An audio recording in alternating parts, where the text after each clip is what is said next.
本当？見えないでしょ？どこにいるのかな？全然見えないよ。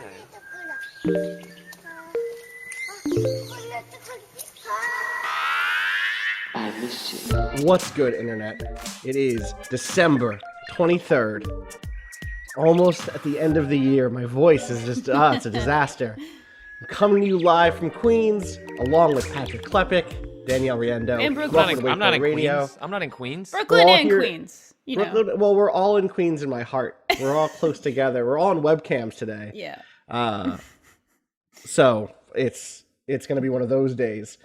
It's the last day of our year, sort of, kind of, in that like it's next week. It's all end of year stuff. Yeah. And we're prepping for that stuff. But right now, like this is our last proper day where we're like hustling to get things up on the site that we like from nothing, right? Like everything else we've been prepping for a long time. So I feel like I'm in a mode of just like all I want to do is prep. All I want to do is get next week ready. Yeah. But it's still Friday. We have to do a podcast. We have to like make sure that there are things on the website today, things like that, you know? Timely things. Yeah. Timely things. You got to be timely. Timely queens and kings. That's it. And Chicagoans. Yeah, Chicago. I'm only saying Oh. Kings because Brooklyn is in I was Kings gonna say that County, makes that. so. What does that make me?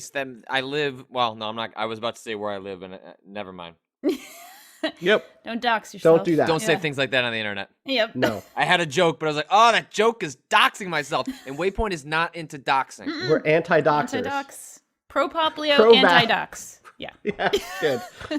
Pro-poplio, pro-vaccination. Yes, very much so. And anti-dox.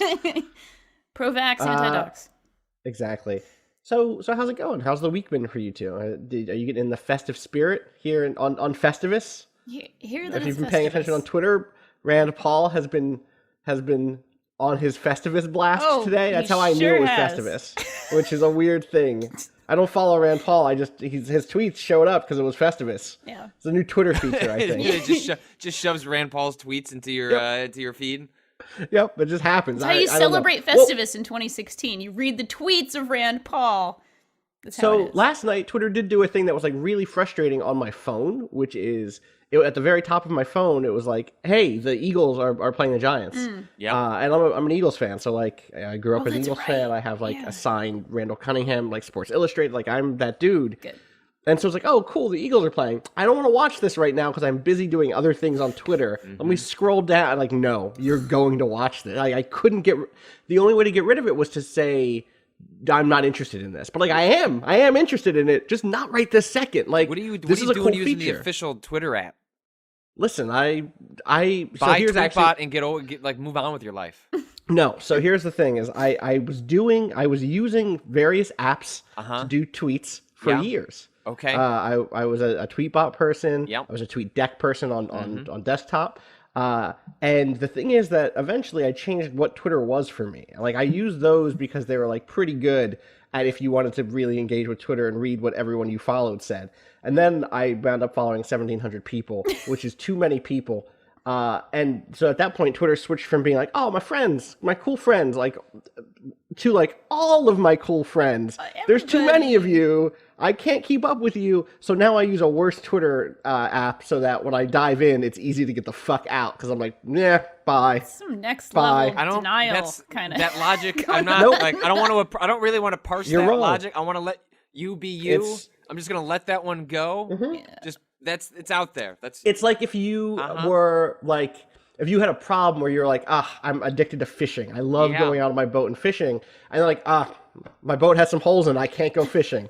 I guess I have to stay home and like fix the dishwasher or whatever broke Fish in instead. there. Yeah, that's fine. There's fish in there. In my scenario, the things that people do with their lives is fish and fix dishwashing. Yeah, that sounds like an Eagles fan. That's There true. you go. That's accurate. There you go. I don't want to talk about the Eagles this year, but Oh, they got how's- promised. I like Carlos Wentz. so how are you doing? What are you up to? There was How's your week been? there was a squirrel carrying an apple behind me. So that part Oh. was pretty good. Can I ask you a question? Did it come in through the old outlet hole? No, we fixed it. We fixed the outlet. The Can we outlet's get good. an update on the outlet hole? Outlet update? No, we're good. You buy this little thing from Home Depot. It's $2. It's an outlet insulator. It goes inside the little shallow part of you take off the outlet. You just screw it off. You put it in there. It's kind of like the lining that you put on a window or a door during the cold season. You do that for your outlets, and boom, You're done. You're done. I have to do more. I have to buy insulation and kind of pack it in there. But I'm most done. You're most of the way done. Closer. I'm most of the way done. It's no longer 2 degrees in my office. That's Danielle, good. have you been doing any home repairs or maintenance? I sure have, actually. Believe it Oh, or not, wow. a whole lot of trying to treat my floor because my dog keeps pooping and peeing on the hardwood floor, and it's starting to that get can make stains. pretty. You got a fucked problem up. there. That's not great. Yeah, so that's my home maintenance story. I Maintaining don't- poop, pretty much. Yeah. I mean, I do that too. Just, Yeah. Mine's a little more contained into a diaper scenario as opposed to the wood Cool. floor. Drake might be I'm wearing glad. a diaper pretty soon. That we're getting to that point where my 1-year-old dog. Is that a thing? Wait, is that a thing? It Are there is, but dog it's usually diapers? for elderly dogs who Yeah. are Aw. actually incontinent. It's Drake. like it's that, or if Yeah. your dog gets into some bad stuff, Oh, like a Yeah. chocolate sure. situation or something where it's going to be a Chocolate constant. situation. It's gonna be rough. Yeah. Well, Oh, well, I mean, it is a chocolate situation. It's a chocolate But situation. if they eat chocolate, they can have a chocolate situation. Man, pretty bad. Danielle, have you looked into whether there is just something like physically messed up? Yeah, with I Drake? have. I mean, he's been Okay. checked out. He's very Okay. healthy. He's in great shape. He's a healthy dog. He just has anxiety that's like off the actual charts and really bad separation anxiety. And because I don't work from home every day anymore, he's Right. like, he was once potty trained. He was doing good. He got Smooth potty sailing, untrained. smooth sailing. Like he was very happy with the trees outside. He was doing great. And then when I stopped working from home, he regressed a little bit into like hard puppyhood, and then into like defiance Hard pooping. puppyhood. Like Oh yeah, you know that hard puppyhood. yeah, real bad defiance pooping, like for real. Great. So, yep, it's pretty good. It's a Well, pretty good situation. Pretty You fun. you both keep us updated with your home maintenance stuff. For now, I kind of want to talk about video games. That's a Do good you idea. though? Do you? I finally played a game people have been on my case about for a while. Doom. Dragon Quest Builders. Okay. No, that's a good game. That's a good It starts game. with a D. Dragon Quest Builders is the game that I was No, playing. that's a good game. Yeah, I put like 4 hours into it last night. Uh-huh. And really am liking it. It's one that I was like actually a little. It's like a game that I know that there's a version of me who would love it, but I didn't know if I was that version of me right now. Yeah. Do you know what I mean? Yeah. Does that make sense? Yeah. Yes, go for it. Okay, so I'll make it this way.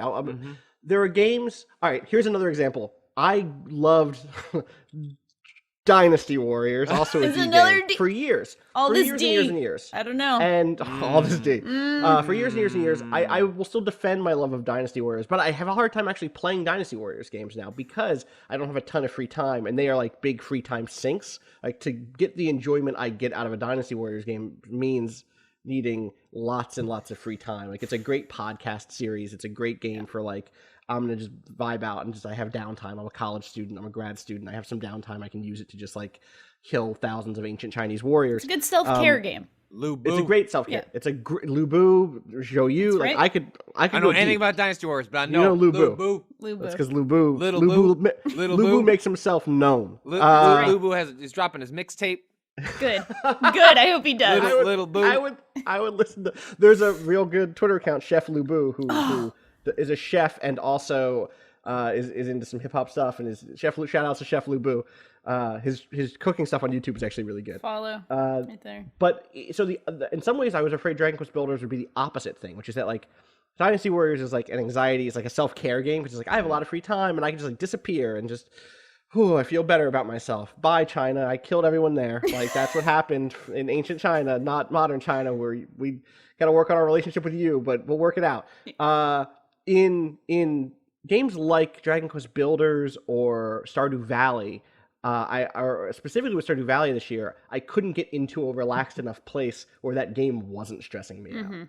Like, people think I should love Stardew Valley, and I see why it's good, but I have a hard time like chilling enough to not be overwhelmed by all of the deadlines and all of like.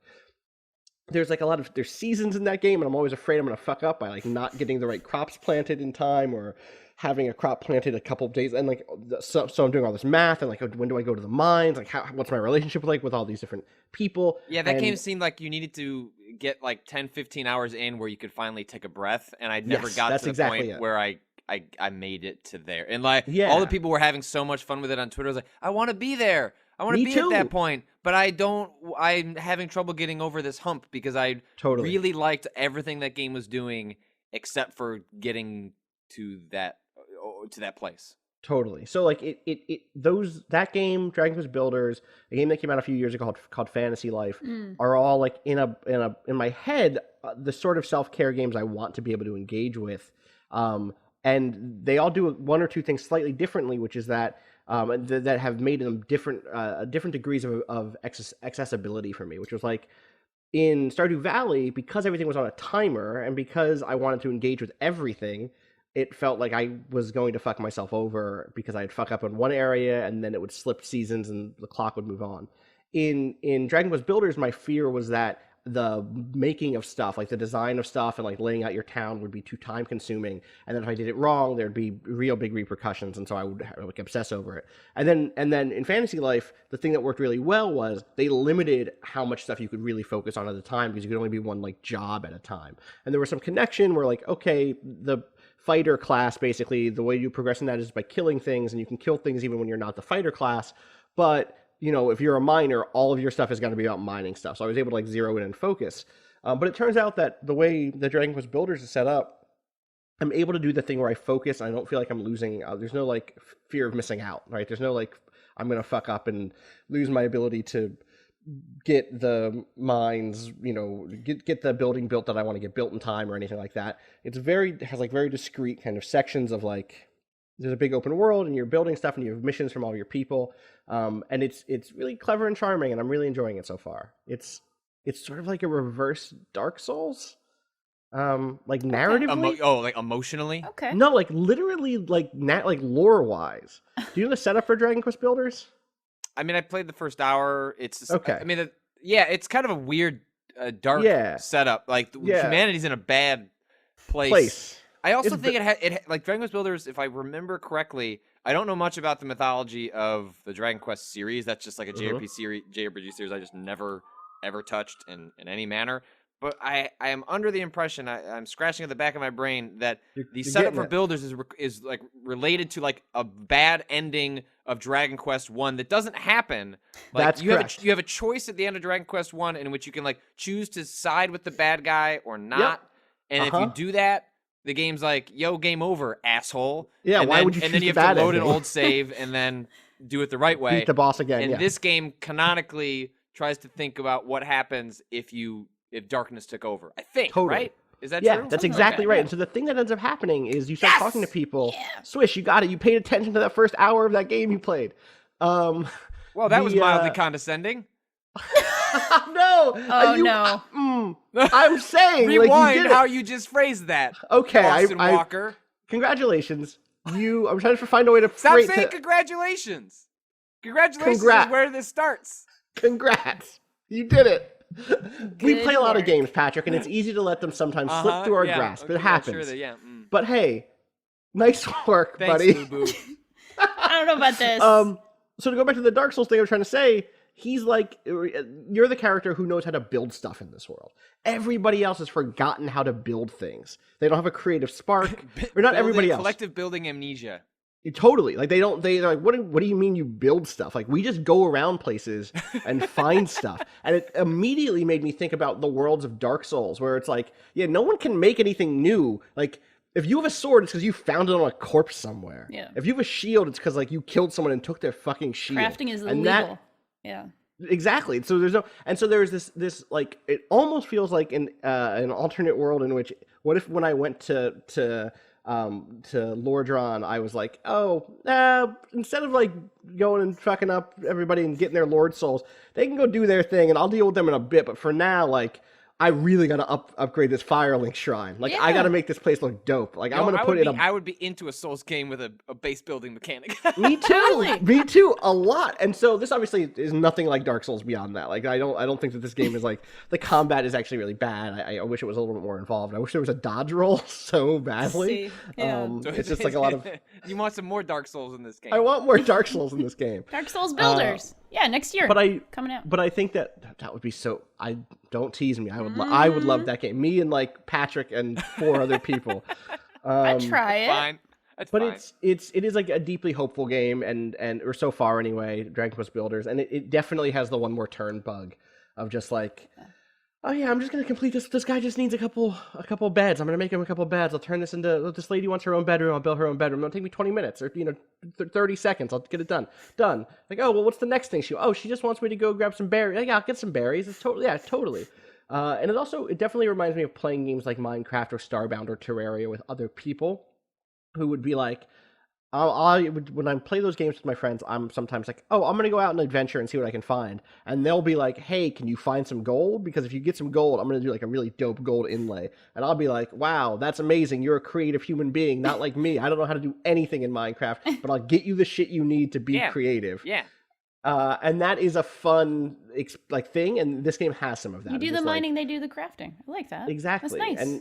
And kind of like a give and take. It's been really fun. I'm gonna probably play through more of it. It's gonna be a good holiday game, I think, of just like, okay, we're in it. I have to get these stories up today, but in between getting those stories up, I'm gonna be playing Dragon Quest Builders. Yeah. I am currently staring at a tracking notice at USPS.com for a.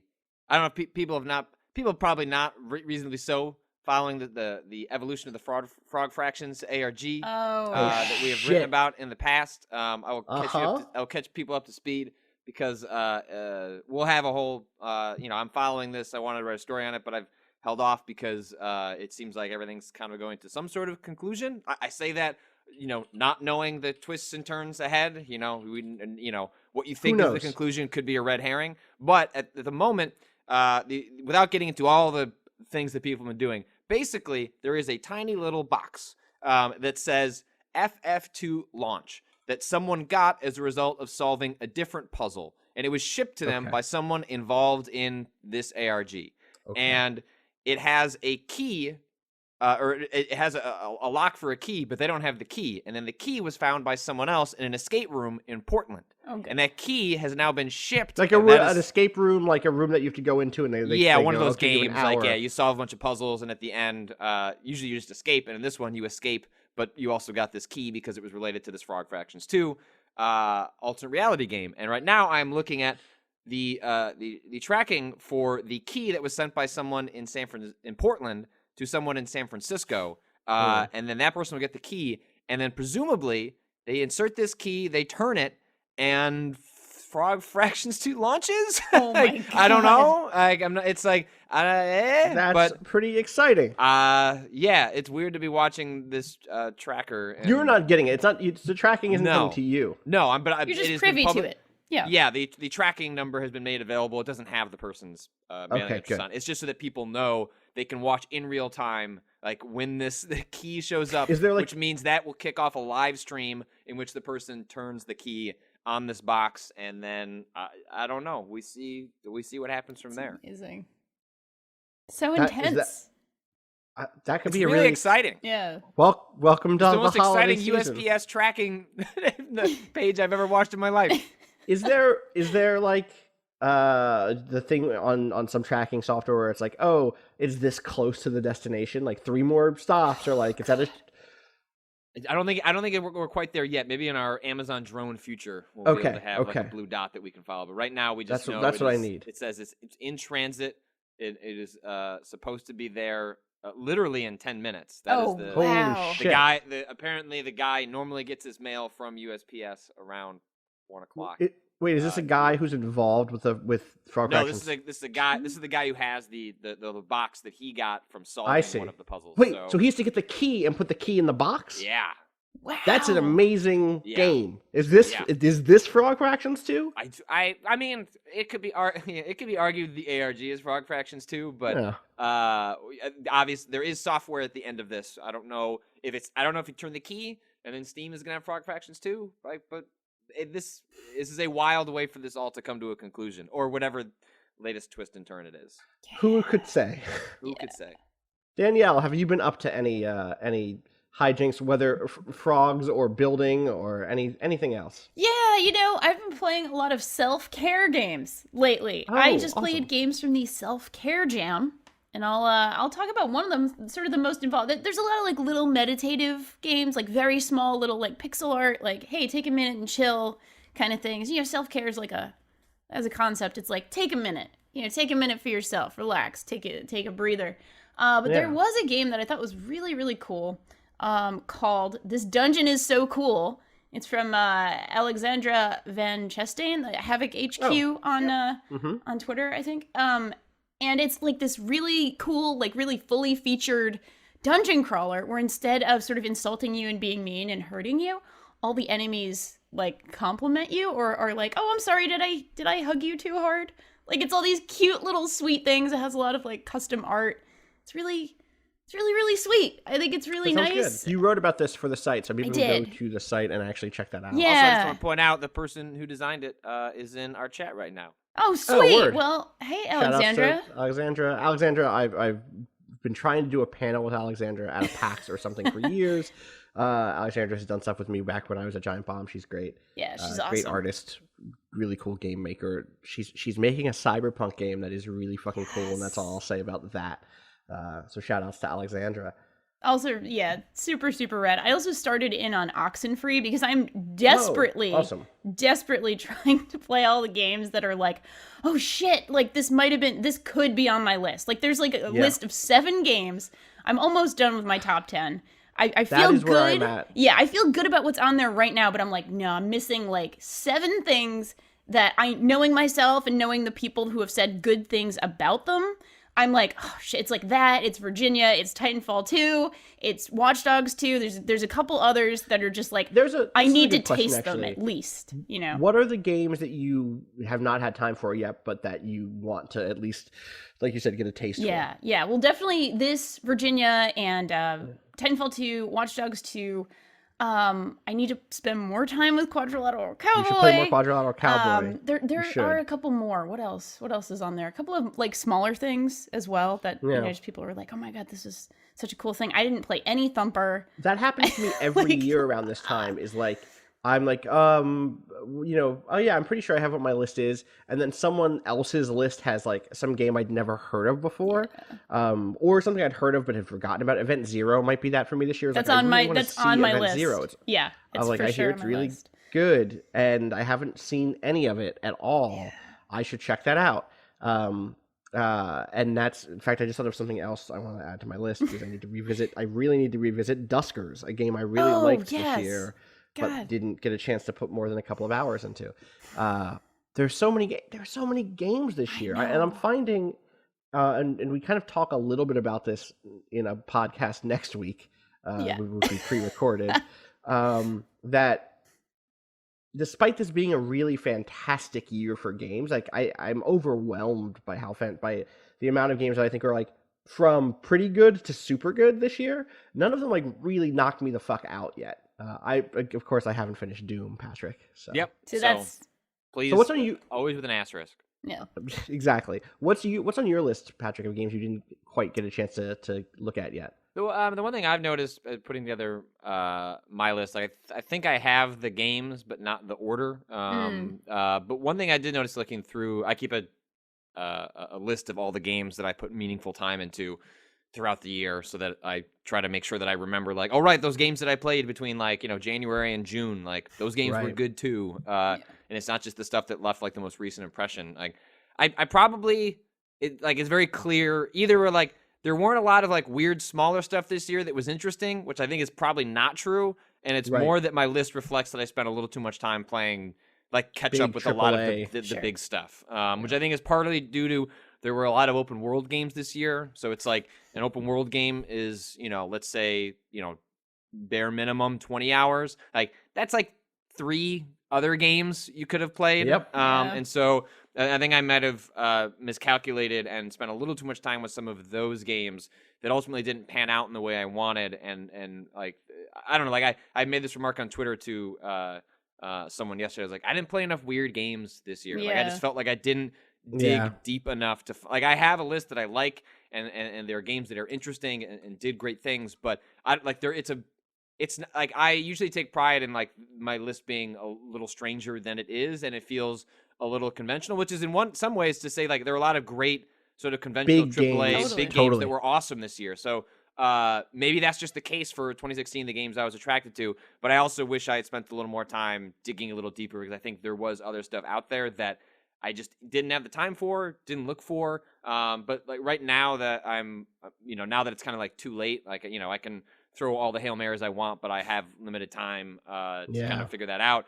It's more like playing a game like Thumper. It's like, I know it's on my list. Like, there's a good chance it's my favorite game this year, but like, can you say that with 3 hours versus 7 hours? It's like, if I can find that 4 other hours and feel confident, like, then I can do that. But if not, then it's like, okay, well, then it's got to shift around in a way. So that's kind of where I am now. It's such a weird, difficult thing too, because I think that question of like, where is the magic number where something can be on your list, and then how high can it be on your list based on.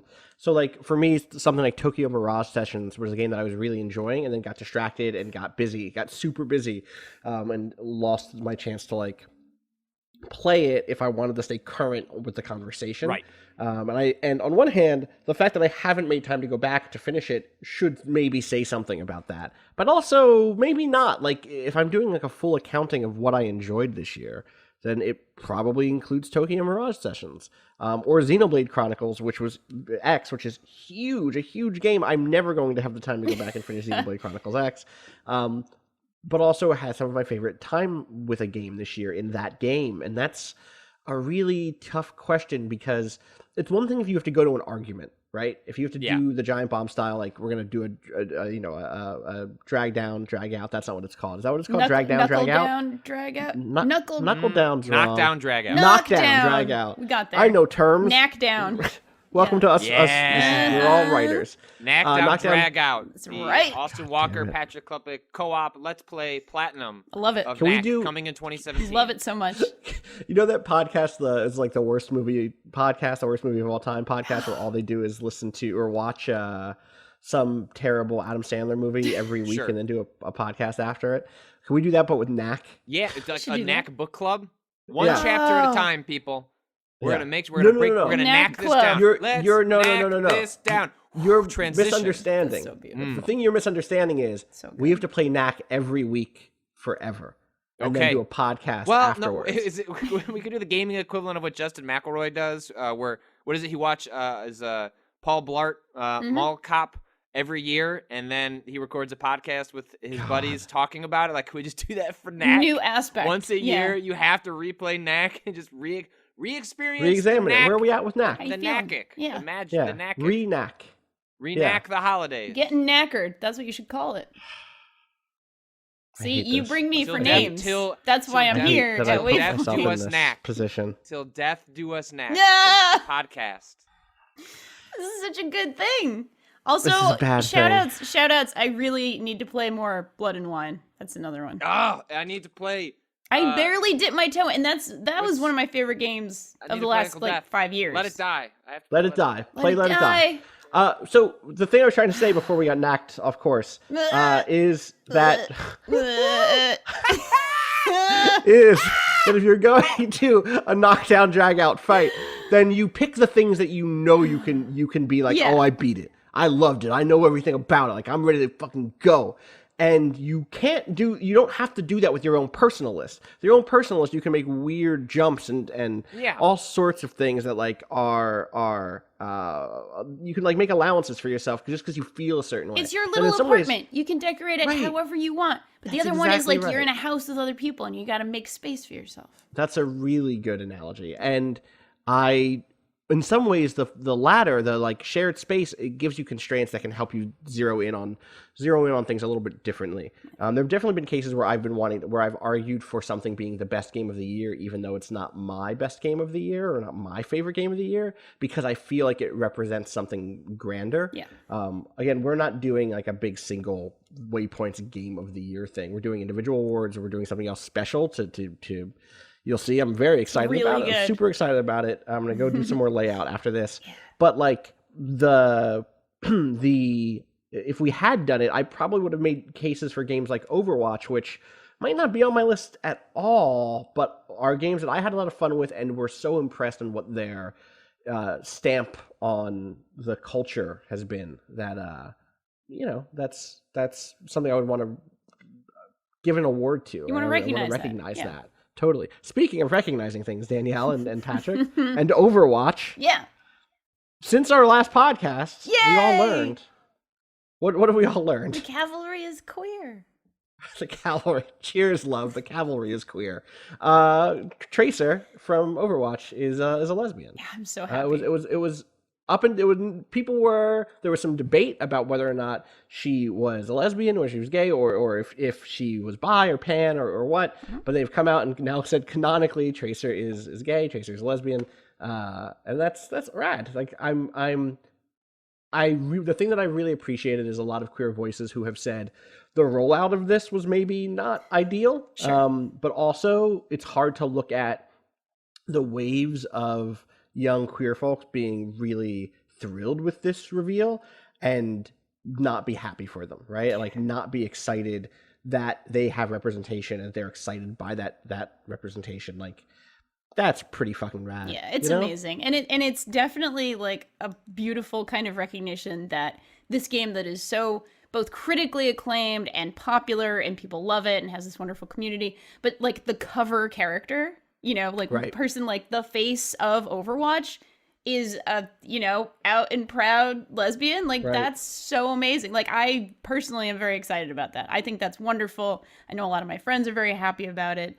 Like, it's just like, yeah, let's have a win in 2016. That's nice. It's a nice win, Totally. I am some of the response has been yes.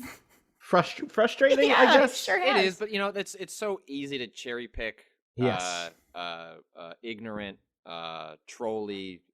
Top 500 it's straights. Hard to know what is malicious and what is trying to get a rise out of people who are enjoying something and are celebrating something. And I choose to. All that stuff is important, and there are reasons to discuss it and the reasons for it existing. But I think like that is like such a tiny, small minority of like what has otherwise been like a really wonderful thing that has made a lot of people happy and brought them actual joy into their lives that goes beyond just a character being queer. Like it's something that like they identify with in the world and feels represents them, and they see it in the media that touches other people, and like that it has been 99.9% of what I've seen, and the other stuff, well, like I said, like you can't ignore it and you can't throw it under the bridge. But I just think it's otherwise been something that's made a lot of people very happy, and that makes me happy. Yeah. I am like, I think you're totally right that like a lot of it is definitely trolling, but I am curious, like, how do we reach the people who or do we even bother trying to reach the people who have a negative response that you can't empathize with it because like fuck off, but that you can see that they are being sincere in their response and are like insecure about something or vulnerable in a weird way or confused or ignorant, deeply confused and don't ignorant. have the how do we reach out to the what is like not in a personal sense, not like because my personal way of dealing with that is often just like I don't have the time to respond to every person who follows me who disagrees with the thing. I can't be I don't have the capacity. I don't have it. Yeah, you have to finish Doom. I have That's to finish right. You Doom. got shit to do, Austin. but like as a culture, shit to Doom. Shit to Doom. Yep. Shit to Doom. That's my dog's name, I think. His real name. No, but Austin, I think that's a really, really important question. And I actually, like I'm queer and like I've definitely had to be this sort of bridge builder at times in my life. And personally, I cannot speak for all queer folks, but personally for me, it's a real gut check of like, are you being sincere? Are you not being a total shithead? Are you just sincerely just confused about something? And in those cases, I like to make the effort to do bridge building. I like to make the effort to be like, look, here's the very baseline part of the argument. There's some folks who feel really good about this because representation actually is very important. It's something that everybody sees. Mainstream, big entertainment that reaches young queer kids who might not be seeing this stuff otherwise is actually really important. And it's important to have like good role models, even if it's like in a fairly kind of goofy context. That's an important thing. Like the baseline stuff, like, you know. But Tracer is also just like the hero of She's Overwatch. the hero. Like, not just, like, yeah, she's like one of the few who just is like, oh no, she is unquestionably there to do heroism. Yes. Right? Yeah. Which is pretty dope. It's a good thing. Yeah. So I like to do the bridge building with somebody that I feel just in a gut check moment is actually being sincere. Somebody's being an asshole, fuck off, you know? But if somebody's like a confused 17-year-old boy who like has probably read some shit on the internet and is maybe not like a shitty kid and is just like confused about some stuff, it's like I can reach out to you. I can feel good about that moment of being like, look, not everything is the way it is in your high school or, you know, a corner of the world. Like there's other stuff out there and it's okay to be confused and be honest about that. But like, think about how other people see the world too, man. It's so tough because it is fucking exhausting to carry that weight and to be the bridge builder. And I would never argue that anyone from in a marginalized identity should have to do that work. Absolutely. At the same time, there's this terrible double bind of like, so there's this really good book about Kafka by Deleuze and Guattari called Kafka Becoming a Minor Literature. The point that they make about Kafka was that he was a Austrian Jew writing in Poland. And so when he wrote, everything he wrote by the critics of the time was read as a Jewish or a Yiddish analog or a foreign analog or a poor analog and the case that they're trying to make is that like when you are of a minority identity, when you're in a marginalized identity, you are always speaking for that identity because that's how people will read you, regardless of your intention, and that is a fucking trap. It sucks. Yeah. And so on one hand, like I never want to have to insist, like, hey, you have to go be polite and be a crusader to make sure people like come to terms with the fact that the world is more diverse than they your believe. Life, kind of. Exactly. Like fuck that. It's bullshit. It sucks. But at the same time, we are stuck in this position of whatever I say, there will be someone who says that's what black people think. Yeah, for sure. Right. Yeah. And if someone else black does a thing, I will be asked what my thought is on it. Sure. Right. Like anytime a cop gets killed in the line of duty, some asshole on Twitter is like, hey, Austin, why don't you tweet about this? Oh and it's like, why? Like this, it's not what my life is, dog. And so that's like, it's such a tough balance to strike in a personal life. And I think also at the larger cultural level can be really hard to know where to put your, what initiatives to prioritize. And it's a difficult one. It's hard. I feel, sorry, go ahead, Patrick. Go ahead. Well, I was just going to say, also, if you look at the arc of public opinion on just sort of queerness and LGBTQ issues in general, like normalization is also like a huge part of this, and it's both wonderful and a problem that Tracer is such a big deal. Tracer's a big deal because it doesn't happen very often, and so this would be less of an issue and less of a flashpoint if it was just that's how it was, not like it's and the fact that it's a thing. They're like, yay, like a character's gay, and it's not a big deal. Like, is itself a big deal? Like you want it to be to the point where it's just expected that there's a broad spectrum of sexuality that's represented, whether it's remarked upon or not, because then it doesn't become a thing where like, oh, developers doing it because of X, Y, and Z. It's like, nah, like it's just because that's what games are, because that's what people are, and that's of course it's reflective of their audience and society. And so, like the more that there is of that, I mean, the less that gives ammunition to folks that say like, oh, they're doing it because of X. It's like, no, that's just how it is. Yeah, that's just it. There was this moment when I was playing Dragon Quest Builders last night. When you start the game, you get to customize your character, but like barely at all. There's no like hairstyles. There's no different sort of faces. It's just like skin color, eye color, and hair color. And it was this moment of like, it would have been really easy for them to not include this at all. Yeah. Like it's not so deep that it seemed intrinsic to the design. But somewhere someone said like, people will want to make their own characters. We should give them these different options. And I've written about how Animal Crossing New Leaf didn't let you choose skin color before, and like that little option was like really just a fucking, because it was so small and because it wasn't going to affect a whole bunch of stuff, it was just there. It felt really great to have that option. It felt like someone sat down and thought about it for a second and said, it wouldn't be that hard to implement. Let's implement this. It will make some people happy. It will make some of our players happy, even though it's a minor thing in terms of our gameplay design. Let's do it. This is a game about creation. We should let people create the character they want to play too. And that's really fucking cool.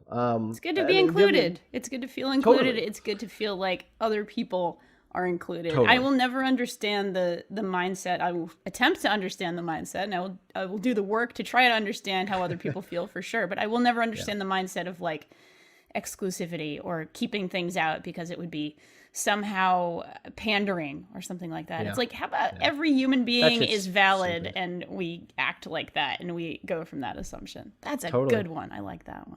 It's a good starting place. Oh, that was a bigger topic than I thought it would be. Good. But we got through it. I'm gonna turn to the question bucket, and I'm gonna leave it up to fate and chance.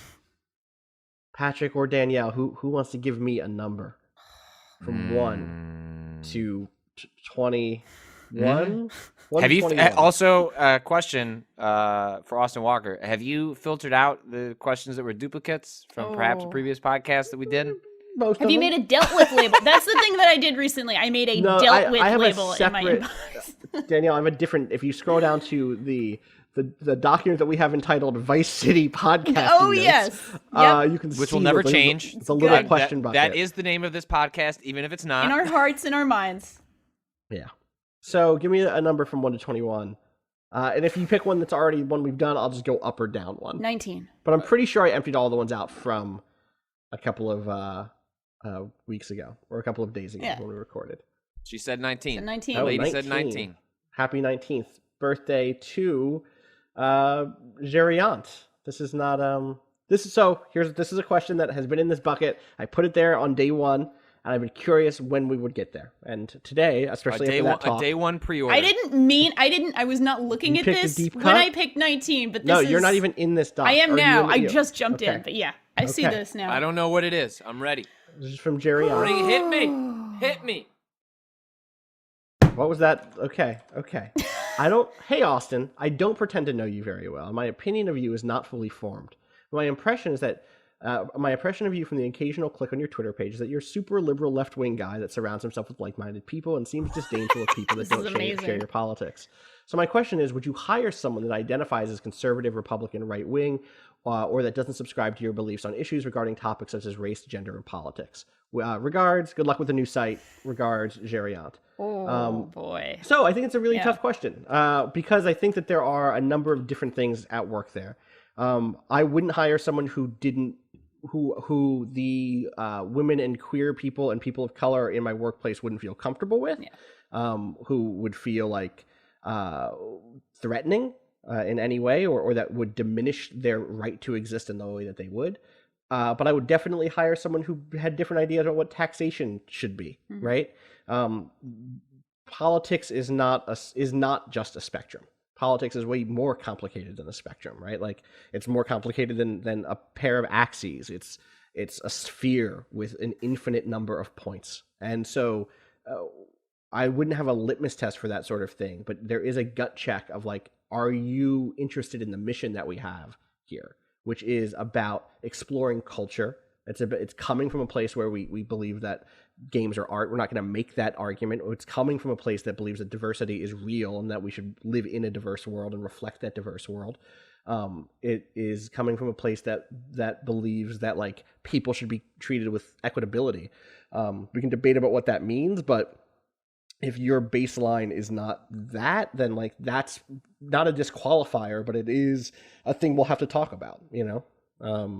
What about you guys? Like, have you run across this as a thing in the past? Constantly. In any way? Constantly. Yeah. I mean, even in previous workplaces, even at the ACLU, there were definitely lots of folks who identified as libertarian, who were more on the civil liberties side than the civil rights side, for sure. Good friends, close friends.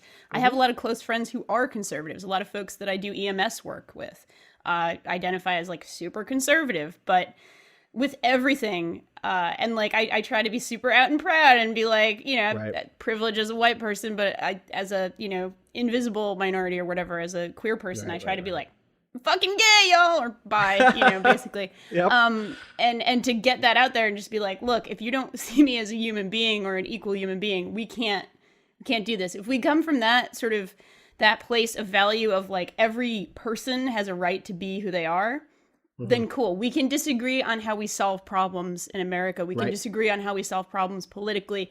We can disagree on a lot of sort of fundamental things from that point of view. But if you don't legitimately believe that I have as much of a right to be who I am, to marry who I love, to, you know, those kinds of things, then I can't. Like you need to recognize my value as a human being. I will recognize your value as a human being, and we can have differing opinions from there, basically. Totally. Patrick? Yeah. Same. I mean, same, to be honest. Yeah, I mean, but I feel like part of this question does come from this place of, I mean, it is true, like 100% that video game coverage is like, and most of the media like skews liberal. Like, so I think what he's extrapolating is a little too much of like someone's entire political opinion from what they think about sort of like social justice and human rights issues, maybe. When I think a lot of people are more complicated than that, like, right, like if you're a libertarian, like, holy shit, do I have a lot of differences with you on a lot of things that don't necessarily have to do with like, you know, your right to get married and respecting trans rights and things like that. But I think it is a fair point to say that the games media, like a lot of media, tilts in that direction. And I try to be cognizant of that, but also like I'm limited in what I'm, you know, given that a lot of my work and a lot of work that we do, like it comes from a certain perspective. And I think what Waypoint as a website tries to do is be pretty upfront with what that perspective is. Absolutely. Right? I think part of the problem with how running an outlet was handled in the past and what's been a painful transition for a lot of outlets that have straddled, you know, been around long enough to like see this pivot happen to more personal opinions being like directly part of what you're writing and talking about, is sort of a kickback on like that transition. Like, well, I wanted this, and now you're doing this. Whereas I think, you know, Waypoint, we try to say, look, like it's fine if you disagree with us, but we're coming from a very specific perspective, and we're being honest about that up front of what that perspective is. Here's what you can expect from that, what kind of angles on stories you could probably expect we're going to write about, you know, after that. And so, like, if you're not into that, that's fine. Like, go somewhere else and find it. We're just not going to pretend that we're representing the whole spectrum, because our spectrum is within a certain, you know, from a certain angle. And I think we're proud of that and do work that's built on that. And I think it's better to be honest about that up front so that people, they know what they're getting. You know, they're getting like, so, you know, it's not to say, Austin, that, you know, like you said, you wouldn't hire someone that skewed a little differently or things like that. But I think at the end of the day, Waypoint has a certain point of view, and we're committed to that because that's what made us want to do this in the first place. Totally. And like, I think that a lot of that ends up being, what sort of questions are the questions you want to ask to begin with, right? Like it isn't even just, it is partially like, how do you solve problems, or what sort of solutions seem to make sense to you politically. But in terms of our coverage, it ends up being like, are you interested in the sorts of things we're interested in that go beyond this game? Is this game good or not? Yeah. I think inside of the game sphere, a lot of there are a group of people, not even a group of people, there are a number of people who are really only interested in like, is this thing worth my money? And sometimes that comes from a consumer protection perspective. Sometimes that comes from games are not a super expressive medium; they're just a pastime perspective. Sometimes that comes from a number of different perspectives, and a lot of those perspectives just wouldn't line up with what we're trying to do, which is we're taking as a given that games are doing something special and interesting and deserve attention. The culture around them deserves attention. The labor that goes into producing them deserves attention. The context in which they're deployed, in which they're released, in which they reflect, and, you know, that in which they impact, all of that deserves attention. And so there might be a core level of like understanding the world to be a certain way that is required, but that isn't about like who you voted for necessarily. Yeah. This year, that might be who you vote, like that might reflect that, but probably not even this year. Like, you know, I think that there are people, you know, I think at the primary season, especially, there are lots of people in the games industry who voted for different people across both major parties in the U.S. Things got more complicated, let's say, or less complicated in some ways in the general election. But and I think that's the thing is like if you come to me saying like I have really fucking good questions to ask and I have the methodology to go out and answer those questions, whether that's through critical essays or it's through great reporting, that's something I'm going to be interested in. I don't necessarily do a litmus test on every freelancer who writes to us, but we are careful when someone says like, oh, I really want to write about sex work. I'm like, okay, well, like we're gonna have to have a talk about sex work. Like we're gonna have to like. I don't want to write an article that punches down at sex workers or punches at sex workers, right? Well, and there's been let's be clear, there's been a history of certain sections of the internet of pitching articles to outlets and hiding the fact that they're doing so that they can. There was an incident over at Offworld. It was like a year ago or something like that, in which they self-identified as part of Gamergate and then pitched an article, got it published, and by certain accounts the article was fine, but then they used the fact that they got published as evidence to try and drag Offworld and make them look bad. And like that's a thing that happens. People hide their views so they can try and they can punch you later, and so like that vetting process is like it does come into play, but it's complicated. Yeah, it is complicated. Politics are complicated. Imagine, but they're worth engaging with, right? Yes. Like they're necessary. You're engaging with them. Be aware that you're engaging with them. Be conscious of how you're engaging with them, and like try to be upfront about that shit. And like that's kind of what our mission is. Yeah. So we're going to keep doing that mission, but we're going to probably not do that mission. Well, that's not true. We're going to be doing it next week with our special year-end coverage. Hell yeah. For sure. Fucking get ready. We are mixing it up, I think, a little bit. We're doing some stuff that I think you'll all be super, super excited for. Make sure that you come and check it out. Obviously, you can come do that at waypoint.vice.com, waypoint.zone, bazinga.zone, digitalpyramids.com. Just the aliases. And quick shout out. Danica is going to be doing Christmas streaming. I think like all day, basically. All day Christmas. She's going to be streaming all kinds of good stuff. So come to the Twitch stream for that. Twitch.tv/Waypoint. Yeah. Shout out to Danica. Where can people find you two on Twitter and on Facebook? How long is this gonna go? Yeah, we're gonna see. How long are we gonna support this Facebook? It's still 2016 when this pilot program is gonna happen until the end of 2016. One more week. See, I don't have a problem with mentioning the Facebook page. I just enjoy every podcast. Like, in what tone is Austin going to mention that part of the sign off? Facebook. Facebook. I'm not sure. That's my Mickey Mouse. I like that. Okay. That was not bad. It was not a bad Mickey. Well, you can find me, Danielle R.I. on Twitter and Danielle Riendeau Writer on Facebook. Thank you. Patrick. Find me on Twitter at Patrick Klepek, and you can find me at P. Klepek on Facebook. Am I doing it right? Yeah, that's it. That's the way to do it. Good. Have fun editing this, Tim. Thanks. This one's mine, I think, so this is going to be fun. This is Danielle. Yay. Yeah. Shout out to Tim Barnes, who's not editing this podcast, but who is editing next week's Monday and Friday podcast. I'll spoil this much. Monday is a special question bucket episode. I was sure that last one was going to come up in the question bucket. It did not. It was better to come up today after like the discussion we were having. Totally, 100% perfect. Yeah. So, check us out on Monday. You can find me on Twitter at Austin_Walker, on Facebook at Also Walker Games. And is this a visual novel? This is a visual novel. It really is at this point. Yeah. Wait, is 2016? Was 2016 a visual novel? 2016 was a visual novel. That Start it over. Pick another path. Patrick, we got the bad end. I think we did. You died. We got the bad end. Twitter.com/Waypoint.